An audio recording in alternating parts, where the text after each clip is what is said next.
Guys, Spike Sparkle City Guitars here, Frugal Fixer. Yeah, I'm here and I'm looking at this Fender Strat sitting here, and I was thinking about all this commotion that we've been having for the last couple of weeks about Fender sending out cease and desist letters and all that stuff. And you know, if they want to cease and desist something, I'm going to suggest they get in touch with the Customs Department and get them to stop this.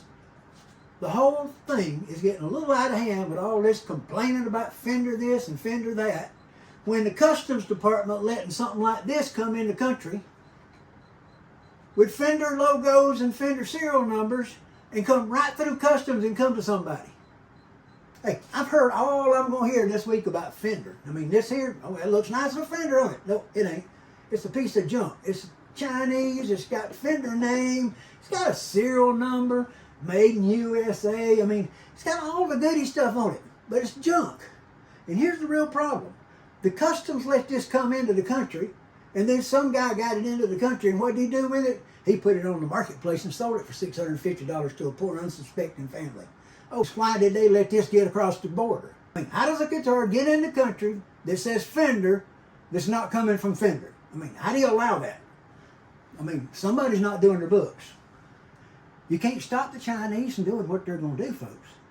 But you can damn sure stop buying the shit, and at least not buying them with their name on them like that. That's just completely wrong. I mean, do you think that's fair to Gibson to buy guitars from China with Gibson's name on them?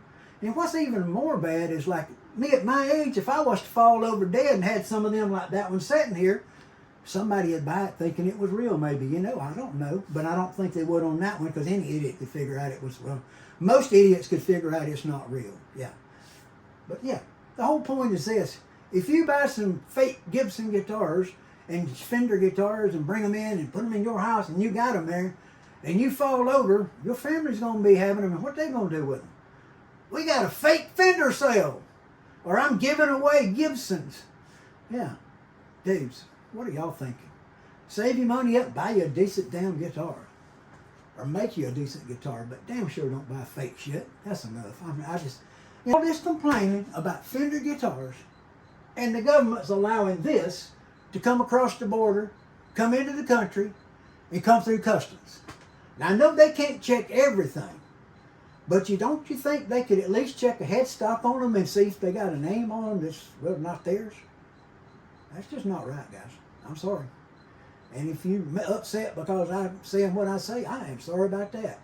But if you want to buy a guitar that's a Fender that's not made by Fender, or you want to buy a guitar that says Gibson that's not made by Gibson, shit, you deserve the damn thing, okay? That's all I can tell you.